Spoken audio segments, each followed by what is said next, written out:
Hello, ladies and gentlemen, and welcome to the Eisenhower Eagle Football Review. I'm here with Coach Chris Smith, and Coach, a big victory. First time in 6 years, or 6 tries rather, that you've defeated the Dakota Cougars. Tell us a little about your preparation for this game tonight, and what your feelings were before the game started. Well, the coaching staff did an outstanding job of game planning against them, doing the things that we thought would work against them. So, I mean, hats off to every coach that we have for a job well done. But it comes down to your players have to execute that game plan. And, we talked to the players all week. We're not going there scared. We're not going there stiff either. We're going there to have fun on this field. I told them, we're going here to have a party on Dakota's field. It's been a long time since we've won here. It's been longer than 6 years since we've won here. And so we just told them, let's go have a party on that field, just let it all hang out. Well, apparently they did, because you guys jumped on Dakota early for a 6-0 lead. And that opening drive after you guys went up, what was going through your mind? It's working. The game plan's working. I mean, that's really what went through my mind. I was confident the whole time. I was confident with the game plan we had going in, and I was confident that the kids that we had were going to execute it. So it was just going. It's just as I thought it would go right at the beginning. It's a matter of minimizing the mistakes and the turnovers is the main thing. So I thought our kids did a great job, especially in the first half of it.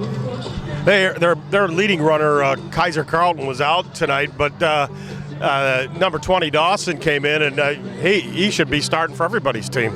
Yeah, they got a bunch of guys on this team that are probably on that sideline that could start on a lot of teams. So, but losing Kaiser Carlton is a huge loss for them for this game. I mean, he's one of the best running backs in the whole state, and when you lose a guy like that, it's going to affect your morale and the way your team plays. But I feel bad for him, but I hope he comes back. I hope the injury's not too bad. But right now we're going to celebrate a win. Speaking of celebrating a win, you can celebrate a big defensive game by your Eisenhower defense tonight, as they were seeming to keep their quarterback at bay tonight. Yeah, we worked on a scrambling quarterback. He's a big, strong scrambler, so we worked all week on the scrambling quarterback. We didn't think the run game would be as effective without Kaiser in there, so we really concentrated on keeping that quarterback contained as much as possible. Of course, you saw even that didn't work all the time. I mean, he got out and made some great plays against us. But your defense, again, John Strobel coming up with a big interception again for Eisenhower, second week in a row. Thought he was going to score. Yeah, he's a player. He's a gamer. He does the same stuff in practice, so it was no surprise to me about what he did. But not only him, our whole defense played great last week, and they carried over. A great fast start for us last week. Could have had a shutout last week. And even this game, we had a shutout going until we gave up a turnover way down in the end zone, and it still took them 9 plays to get 5 yards. So we almost stopped them there too. If it wasn't for a penalty in the end zone, we had them stopped. So, our defense is really doing a great job. Dave Brzezinski, Travis Maltop are doing a great job with those guys. How about your quarterback, Max Whitwer? I mean, he just showed his, for lack of a better word, star qualities tonight, and making the right decisions 99% of the time tonight, and that run that he had down the middle. When you saw him take off and saw that ground in the middle, what were you thinking there? I was thinking he might be gone. I mean, he's tough. He's tough. He's a tough quarterback. People don't realize. I mean, they're realizing it now when they watch film. He doesn't look like it when you walk by him. He's still a little bit skinny, but he's a tough runner. He makes great moves. He's fast, and he throws the ball well. So, everybody's seeing what kind of a star this kid is, and he's got a couple years left. You guys went up 20-0 at halftime, or you came out after halftime, and you're up 20-0. Do you think you had it in the bag? No, you never have it in the bag against a great team. We had to keep playing right to the end. I mean, we were coaching right till there was a minute left on the clock, and we're doing our victory formation. We're coaching because this is the game of football. This is high school. Crazy things happen, and you got to stay focused until that last whistle goes off. Well, Coach, next week you have Roseville. What about them? I've watched a little bit of film on them. I know they run a similar offense to what we run, more like what Muskegon runs, but they are a triple option. Their quarterback looked like he's a good scrambler, can throw the ball, and they look like they had a couple good receivers on the outside. I haven't really broke them down that much, but we're going down to Roseville. We're going to be playing on the grass, and we're excited about going down there. Eisenhower's offensive star tonight, Max Whitwer. And Max, tonight, had a couple of touchdowns, and Had a couple of nice runs that got Eisenhower out of the hole. You had a touchdown yourself. Talk about your running touchdown when you ran all the way down to the field. What did you see? What did you see when the play started? Oh, well, I saw how they were aligned at first, and then I saw that hole open up right on the line. And I figured that someone was going to catch me because I didn't think I was that fast, I'm not trying to pat my own back or anything, but, anyways, I just saw a crease and I took it, and that's all there is to it, And he had a couple of key passes, but the one that seemed to fool everybody was that touchdown pass to Janeway in the end zone for the final Eisenhower touchdown. What was that called? I mean, tell us a little bit about that play. That's all of our new coach. He's an offensive helper. His name's Coach Morris. He actually came over here from Dakota, and he helped us out big time with this game. And I got to give him all the credit on that play because he's the one who engineered that, and we're the ones that executed it. You guys were up at halftime. What did Coach say to you in the locker room? Coach didn't have to do much talking because we basically said everything that he said. Our team motto, once again, is reset. That's all we had to say. Reset, lock it up, because we got a whole another half to play. We knew it was going to be a good game because Dakota's a great team. They have a couple of nice quick corners and stuff, but you seem to be able to find Ryan Chargo and Morris over the middle. Talk about the play to Morris, number 31, early in the game. Okay, that one, once again, that's all I got to go to give the credit to Coach Morris again, because he saw how they would adjust to how we ran that play action, and we just hit it right over the top, and that's all him once again. How about the one to Ryan Chargo? Ryan Chargo, once again, Coach Morris is an offensive and evil genius, and same thing, and we just went out there and executed it. How about, it got a little tight there when you guys fumbled in your own end. What happened with that? Oh, that one was just a miscommunication. That's all it really was. Me and Jack, we messed up the triple mesh, and that's going to happen, but we reset and we bounced back and we didn't let it affect us. Well, Max, you got Roseville next week. I know you want to say hello to some folks, so go ahead. Okay, I just want to say thanks to my mom and dad. They're always there for support. I want to say thanks to all my friends who come out and support me week by week. And let's go get them. Thank you so much. Matt Sermon, Eisenhower's offensive lineman of the game, and you guys blew open some pretty big holes for not only Max Whitwer, but then Jack Preventure too.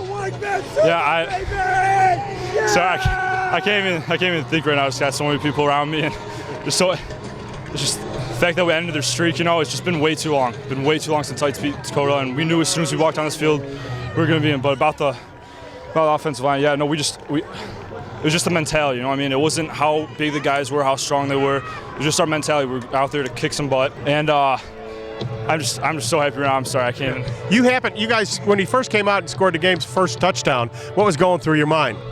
We're gonna win. I knew right there we made a statement, and we made a statement throughout the whole game. I knew we just kept hitting them hard. It was quick drives too. It wasn't like we were on the field for a very long time when we scored. It was just very fast, and we just knew we were pounding them really hard.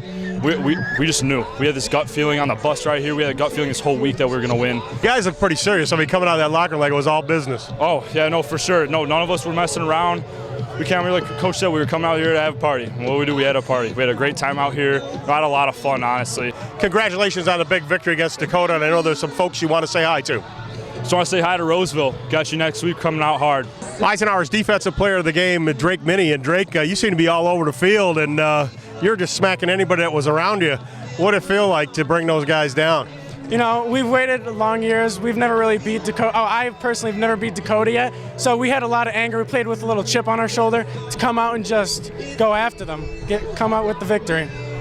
They had a running back in there, number 20, and he looked like he was a pretty hard runner. But you guys seemed to keep him at bay when it counted. Mm-hmm. Yes. How about their quarterback? Were you worried about his scrambling ability and his throwing ability? He's a pretty good quarterback, but we just wait till he comes outside the pocket and he crosses the line of scrimmage. That's when we have to go out and attack him. What was the mood of the defense when you guys went up 13-0? We just had to keep our foot on the pedal and just don't let up. How about John Strobel? He's a phenomenal player, just a great person to see right behind you. Outstanding person. What were you thinking when he got that ball? I was so happy, just trying to block for him down the field. How about some of the hits you made out there? You had a couple of big plays. Were the linemen tough for you to get past? They're a good team, but you just got to outperform them and find ways around it. What do you think your key to defensive success was tonight? Oh, definitely the coaches. The coaches for sure. They helped us out so much, calling the plays. It was great. Well, I know you want to say hello to some folks, so I'll let you do that right now. Thank you. Thank you so much. All right. I want to give a shout out to my mom. She believed in me. Even when I was feeling down, I just want to give a big thanks to her and my father for helping me stick through it. Thank you. We'll be back with game highlights after this.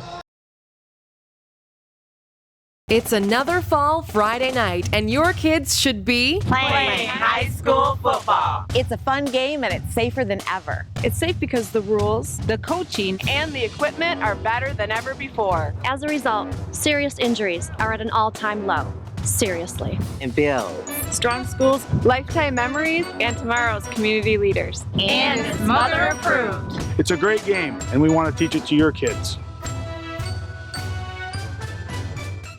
The Eisenhower Eagles traveled to Dakota for Game 2. The Cougars had an impressive win over state power Orchard Lake St. Mary's last week. The Eagles, led by quarterback Max Whitwer, opened the season with a convincing win over Plymouth. Eisenhower has not beaten Dakota since October 7th, 2011. The Eagles were well aware of that fact. The Cougars had the ball first. Number 59, Drake Minnie, makes this fine open field tackle on number 3, Evan Civic of Dakota.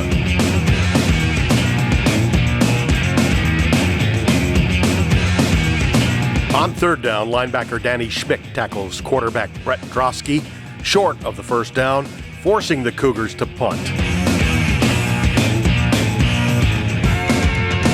With it 3rd and 2 from the Eagle 27, quarterback Max Whitwer sees a huge hole open up the middle, and he takes off and rambles to the Dakota 39-yard line.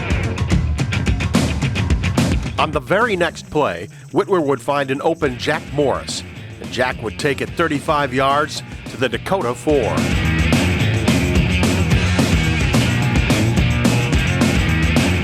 With it 3rd and goal from the 2, the Eagles' number 2, Jake Ulbrich, would go around the right side for the game's first score. Ike led 6-0.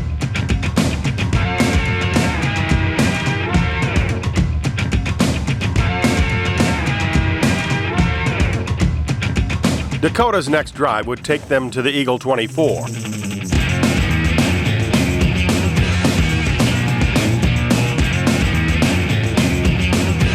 the first quarter would end with Ike leading 6-0. The Cougars would get down to the Eagle 18, where this Drosky pass is tipped and intercepted by Eisenhower's Jack Perventure. On 2nd and 5, Whitwer would heave this pass to Ryan Chargo, who takes it to the Dakota 32. With it 3rd and 1 from the Cougar 22, Eisenhower's number 22, Antonio Gray, gets good blocking and picks up the first down. The Eagles would get down to the Cougar 14. And on 3rd and 7, Max Whitwer again finds an opening up the middle and scampers in for the touchdown.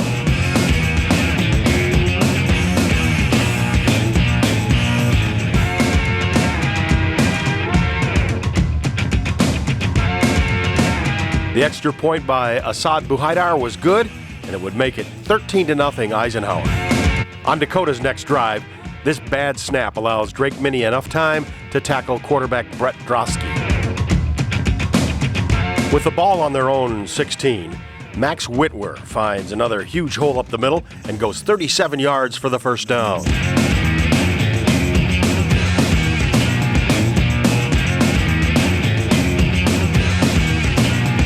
On 3rd down, Whitwer would pass to Ryan Chargo, who is just short of the first down.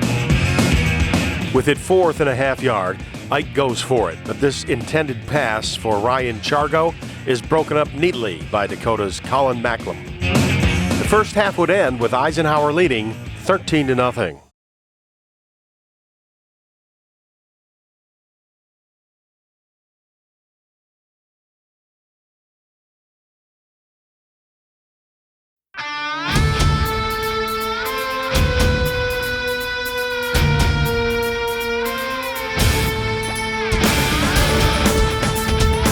The Eagles would get the ball to begin the second half, and Max Whitwer wastes no time as he finds a big hole up the middle again and races 81 yards to pay dirt.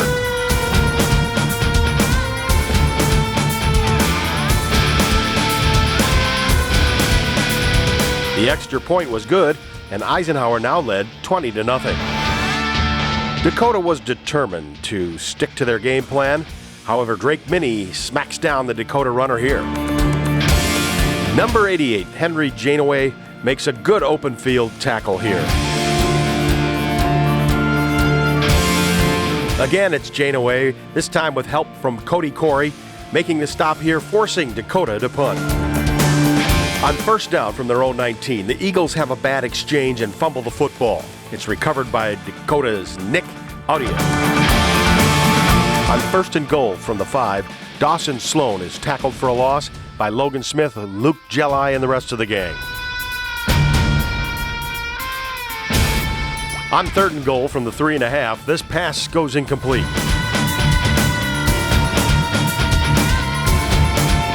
On fourth and goal, the Eagles' Jack Servey is called for pass interference on a bang-bang play. With it first and goal from the 2, Dawson Sloan is aided by great blocking and goes into the end zone for Dakota's first score. The extra point was good, and the score now was Eisenhower 20, Dakota 7.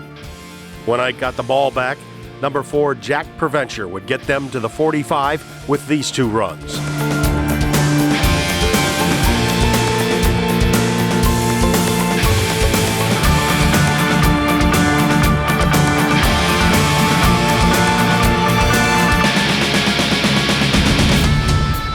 The Eagles would get to the Dakota 49, where on 4th and 11, they faked going for it, but Whitwer's attempted kick only went 5 yards.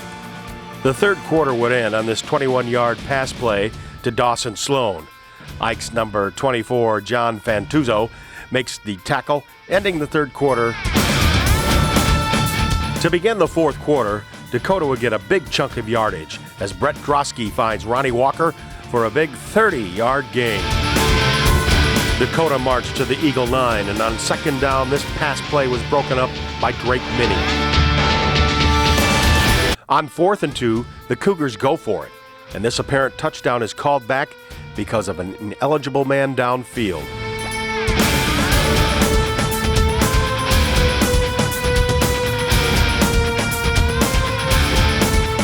On 4th down, Dakota goes for it again. And this time the pass is intercepted by John Strobel, his second of the game, and he gets a couple of key blocks and goes 87 yards before he's finally tackled at the 13-yard line. On 2nd and 8, with the ball on the 11, Whitwer hits a wide-open Henry Janeway for the touchdown.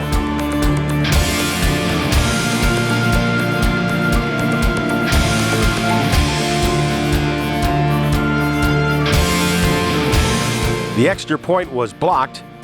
The Eagles led it 26-7. Big number 60, Salvatore Voltaggio, comes up with a big sack here. Dakota, however, would march down the field to the Eagle 9, where Danny Schmick makes this play for a loss of 1. Despite that play by Schmick, on 4th and goal, the Cougars would score on this run by Dawson Sloan. Dakota would go for 2. The pass goes incomplete with the help of coverage by Jack Preventure. The score now was 26-13 Eisenhower. The Cougars try the onside kick, and it's covered nicely by Eisenhower's number 60, Salvatore Voltaggio. With 2 minutes and 30 seconds left in the game, Ike faced a 3rd and 9. They gave the ball to number 4, Jack Preventure, and he gained 9 yards for the first down on this tough run. The Eagles assumed the victory formation, and Max Whitwer takes a knee, securing the Eisenhower victory. The final score, Eisenhower 26, Dakota 13. Where's that crowd? Let's go!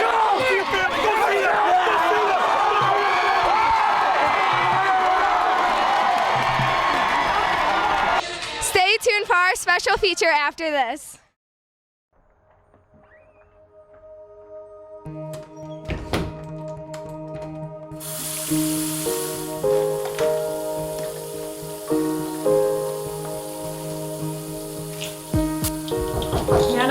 Is everything okay in there? Just a minute, Grandma.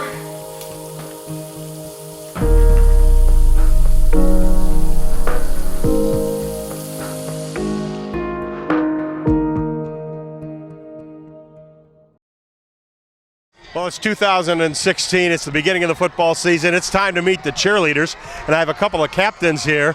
I got Haley Wiegand and Katie Falloon. And ladies, how does the team look like they're shaping up this year? It looks really good. It's really hopeful, like promising year. We really look like a team this year, and we act like one and look like one, so. Well, you guys got a lot more seniors on this team than I think I can ever remember. What do you attribute that to? That's just because the seniors this year have been in it from the beginning, and it's just like we all love what we do, and we just want to keep doing it. It's really great. I don't know what to say. Like, we all just grew up in the cheer world together, and it's awesome. What's the best thing you like about cheerleading? Definitely the bond that I have with my team. It's amazing. I've never had a team like this where I can honestly tell them everything. They're like my family. Same with that, and just like all like the hard work we put in together, all the ups and downs, we build each other up, definitely. Tell me a little bit about your exact responsibilities on the team. As a senior on this team, you have to be like the leader. You have to be the first to serve and the last to take. So. We represent our school, so we have to act and like look perfect almost. Well, you look and act perfect to me, I guess. What do you think is special about this year's team? I definitely think that it's the bond. We've never had, like I keep saying it, but we all are in it this year. There's no one that doesn't want a good ending. Right, we are all in it. We're just one big family. How do you guys compete competitively out there? Or? Yeah, in the winter from November to February we compete. And what do you do? What competitions do you attend? We go like around like to different schools around the like Metro Detroit area, and we just compete with a bunch of schools that go there, and we perform 3 rounds, and it's a lot of fun. Okay, ladies, well, best of luck in 2016, and we'll be looking at you guys out there. We'll be on Shelby TV. We'll see the Utica Eisenhower cheerleaders. Well, the Eisenhower Eagles came up with a big victory here at Dakota in Game 2, 26-13, and kind of surprised, I think, the Cougars a bit, but Max Whitwer had a big game, and also some of the defensive players out there, including Drake Minnie and Sal Vitaggio, came up big, and the plug in the middle, Lumetta, was there, right there, just to plug everything up. But great game for the Eisenhower Eagles. Johnny Strobel with some nice play in the defensive backfield. The Eagles go to Roseville next week and see if they can make it 3 in a row. For Coach Chris Smith, I'm Tim Meyer saying we'll see you next time right here on the Eisenhower Eagle Football Review.